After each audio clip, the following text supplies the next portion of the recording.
എന്താടാ മുതലാളി, എനിക്ക് കുറച്ച് ഒറ്റയ്ക്ക് സംസാരിക്കാനുണ്ട്. കേരള ചരിത്രത്തിൽ ഇതുപോലെ നെറികെട്ട ഒരു ഭരണം ഉണ്ടായിട്ടുണ്ടാവില്ല. അത് ശരിയാ. എന്താ ഉത്തമ ജനങ്ങൾ നമ്മളോട് ഇങ്ങനെ പെരുമാറിയത്? നുണ മാത്രമേ അവർ വിളമ്പാറുള്ളൂ. പറയുന്നതെല്ലാം നുണ. നമ്മുടെ ഗവൺമെന്റ് എന്തൊക്കെ ജനങ്ങൾക്ക് കൊടുത്തു? കൂടുതലും വാഗ്ദാനങ്ങളാ കൊടുത്തത്. ഈ നുണ കൊട്ടിഘോഷിക്കാൻ, ഈ നുണ സത്യമാണ് എന്ന് വരുത്തി തീർക്കാൻ വലിയൊരു സൈബർ പടയുണ്ട്. ഞാൻ മുഖ്യമന്ത്രിയായതിന്റെ അന്നു മുതൽ കേൾക്കുക മുഖ്യമന്ത്രി രാജിവെക്കണമെന്ന്. നിന്റെ കയ്യിലിരിപ്പതായിരുന്നല്ലോ. അതന്നത്തെ ചോരത്തിളപ്പിന്. ബജറ്റ് പ്രഖ്യാപനത്തോടെ കിട്ടുന്ന കയ്യടി ശരിയാണെന്ന് ജനങ്ങൾ വിശ്വസിക്കുന്നു. അതോടെ ജനങ്ങൾ സിന്ദാബാദ് വിളിക്കുന്നു. നമ്മുടെ നാട്ടുകാരും വെറും മണ്ടന്മാരല്ലടാ. പൈസക്ക് ടൈറ്റ് വരുമ്പോ നമുക്ക് ഇഷ്ടം പോലെ കത്തിക്കാം, പറ്റിക്കാം. പൊട്ടന്മാർക്ക് മനസ്സിലാവില്ലേ? ഒരിക്കലും സാധിക്കാത്ത കാര്യങ്ങൾ പറഞ്ഞുകൊണ്ടിരിക്കും. പ്രഖ്യാപനങ്ങളും അതിന്റെ പേരിലുള്ള കയ്യടികളും അത് വിറ്റുള്ള വോട്ടും മാത്രമാണ് ലക്ഷ്യം. അതിന് ഞാനും ചെയ്തില്ല. അതെ, നീ ഒന്നും ചെയ്യുന്നില്ല. ഞാൻ എന്തിനാണ് പിന്നെ നിനക്ക് തച്ചു തന്നത്? 5 നയാ പൈസ ഈ സർക്കാർ ഉണ്ടാക്കുന്നില്ല.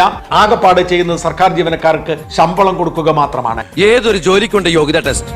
സത്യത്തിൽ മന്ത്രിയാകാനും വേണം ഒരു പരീക്ഷ. ഈ IAS IPS ഒക്കെ പോലെ തോൽവി എന്ന വാക്ക് എന്റെ ചരിത്രത്തിലില്ല. സ്കൂളിൽ പോകാത്തോണ്ട് അവിടെ തോറ്റിട്ട് ഞാൻ ഉദ്ദേശിച്ച എന്നെ തന്നെയാ. എന്തെങ്കിലും വികസനം നടക്കുന്നുണ്ടെങ്കിൽ അത് കേന്ദ്ര സർക്കാരിന്റെ ദയയിൽ, കരുണയിൽ അവർ നൽകുന്നതാണ്. അതൊരു പോരായ്മ തന്നെയാണ്. അതെ അതെ, എന്ന് എതിർ പാർട്ടിക്കാർ പറയുമെന്ന് ഞാൻ ഉദ്ദേശിച്ചത്. സമ്പൂർണ്ണ ചാറ്റരുടാ ബന്ദർക്ക ബട്ട്. അതേസമയം നുണപ്രചരണത്തിൽ ഒരു പഞ്ഞവുമില്ല. ആ തേണ്ടി RDPയുടെ തൊലി ഇരിക്കുകയാണ് ഉത്തമ. നിരന്തരമായി നുണ പറഞ്ഞുകൊണ്ടിരിക്കും, വിദ്വേഷം പരത്തിക്കൊണ്ടിരിക്കും. മിസ്റ്റർ ഭരണകക്ഷിയാണ്, നിങ്ങൾ ഇതിൽ ദുഃഖിക്കേണ്ടി വരും.